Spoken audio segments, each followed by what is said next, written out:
Welcome friends, নতুন একটা ভিডিওতে। আজকে আমার হাতে দেখতে পাচ্ছেন একটি চাইনিজ ট্রান্সফরমার বা বলতে গেলে মেড ইন চায়না একটি অ্যাম্পলিফায়ার ট্রান্সফরমার। আমি বেশ কিছুদিন আগে একটি ভিডিও করেছিলাম আমাদের দেশে যে সব 24 ভোল্ট বা 30 ভোল্টের বাজে কোয়ালিটির ট্রান্সফরমার পাওয়া যায় সেগুলো নিয়ে, যে কিভাবে আমরা আসলে প্রতারিত হই ওই ধরনের ট্রান্সফরমার কিনে। সো এই ভিডিওটি যদি কেউ না দেখে থাকেন এখনই দেখে আসুন, তারপরে এই ভিডিওটি দেখবেন এবং এই ভিডিওর লিংক আমি আই বাটনে এবং ডেসক্রিপশন বক্সে দিয়ে দিব। সো আজকের ভিডিওতে আমরা জানবো এই চাইনিজ ট্রান্সফরমারটি কেমন এবং আমি আমার ইউজার এক্সপিরিয়েন্সটা আসলে শেয়ার করব। সো চলুন ভিডিওটি শুরু করি। আর আপনি যদি আমার চ্যানেলে নতুন হয়ে থাকেন তাহলে please hit the subscribe button. এই ট্রান্সফরমারটা অনেকদিন ধরে আমার কাছে ছিল, যেটি চাইনিজ একটি ট্রান্সফরমার এবং এটির ভোল্টেজ হলো 22 ভোল্ট।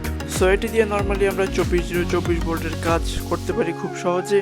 সো আপনারা এটিকে 24 ট্রান্সফরমারও বলতে পারেন। এটির ওয়েট অলমোস্ট 2 কেজি হবে এবং এটি চওড়ায় আছে 2 ইঞ্চির মতো। সো বলতে গেলে মোটামুটি হেভি কোয়ালিটির একটি ট্রান্সফরমার, যে কোনো হোম অডিও সিস্টেমের জন্য। ট্রান্সফরমারটিতে কোনো ধরনের নয়েজ বা ফ্ল্যাকচুয়েশন এরকম কোনো সমস্যা আমি পাইনি এবং অন্যদিকে বলতে গেলে ইনরাশ কারেন্টও খুবই কম। সো বিল্ড কোয়ালিটির দিক দিয়ে খুবই ভালো এটি বলতে হবে। এবং অন্যদিকে এটির বাইরে দিয়ে যে তারটি দেখতে পাচ্ছেন এগুলি আসলে মোটামুটি হাই কারেন্ট নিতে পারে বা অনেক হিটেও আসলে এই তারটি গরম হবে না, এরকম কোয়ালিটির তার এটি। সো ট্রান্সফরমারটি দেখতে শুনতে আমার কাছে বেশ ভালোই লেগেছে। আপনারা যারা আমার পুরানো সাবস্ক্রাইবার আছেন তারা অবশ্যই জানেন যে আমাদের দেশীয় ট্রান্সফরমার দিয়ে যখন আমি এই অ্যাম্পলিফায়ারটি চেক করেছিলাম তখন সাউন্ড কোয়ালিটি অনেক বাজে আসছিল, বেস পেটে যাচ্ছিল। আর মোস্ট ইম্পর্টেন্ট কথা হলো, যখন অ্যাম্পলিফায়ারের ভলিউম বাড়াচ্ছিলাম তখন আসলে অ্যাম্পলিফায়ারের এই যে রেড এলইডি আছে এটি আসলে ডিম হয়ে যাচ্ছিল। সো তাতেই বোঝা যাচ্ছিল যে আমার হাতে যে ট্রান্সফরমারটি আছে এটির পাওয়ার একদমই নেই বা অ্যাম্পলিফায়ারের লোডকে আসলে হ্যান্ডেল করার মতো ক্যাপাসিটি এই ট্রান্সফরমারের নেই।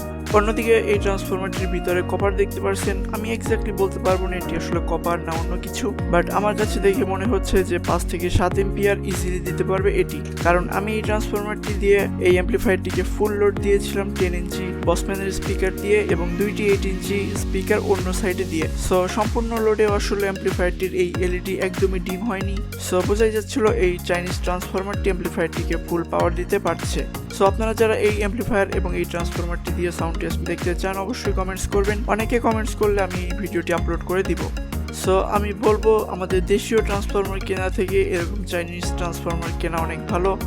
যদিও এরকম চাইনিজ ট্রান্সফরমার আসলে খুব একটা পাওয়া যায় না ইজিলি, স্পেশালি যেগুলো 24 ভোল্ট বা 30 ভোল্টের হয়ে থাকে এগুলি একদমই পাওয়া যায় না। খুবই অল্প সংখ্যক জায়গায় আসলে পাওয়া যায়। আপনারা চাইলে এগুলি খুঁজে কিনতে পারেন এবং তারা যে লিঙ্ক আমি ডেসক্রিপশন বক্সে দিয়ে দিব, যদি সেই দোকানে স্টকে থাকে তাহলে আপনারা নিতে পারেন। আর আমাদের দেশে যেসব ট্রান্সফরমার বিক্রি হয় সেগুলোর কোয়ালিটি একদমই ভালো হয় না। স্পেশালি এখানে দেখতে পাচ্ছেন যে তন্ময় ইলেকট্রনিক্সের যে ট্রান্সফরমারগুলি আছে এগুলি তারা লিটারালি 7 থেকে 8 এম্পিয়ার বলে বিক্রি করে, বাট এগুলিতে আসলে 2 অথবা 3 এম্পিয়ার থাকে ম্যাক্সিমাম। সো আশা করি এই ট্রান্সফরমারের এই বিষয়টা আপনারা খুব ভালো মতো বুঝতে পারছেন, আপনাদের কোন ট্রান্সফরমার ইউজ করা উচিত। এবং অন্যদিকে কারোর যদি খুব ভালো কোয়ালিটির কম প্রাইসের ট্রান্সফরমার প্রয়োজন হয় সেক্ষেত্রে পুরানো সনির যে ট্রান্সফরমারগুলি পাওয়া যায় সেগুলি আসলে কিনতে পারেন, অনেক ভাই আসলে বিক্রি করে। সো আশা করি ভিডিওটি আপনাদের জন্য অনেকটা হেল্পফুল হবে। যদি ভিডিওটি ভালো লাগে থাকে তাহলে অবশ্যই সাবস্ক্রাইব করবেন। দেখা হবে নেক্সট কোনো ভিডিওতে। Till then take care.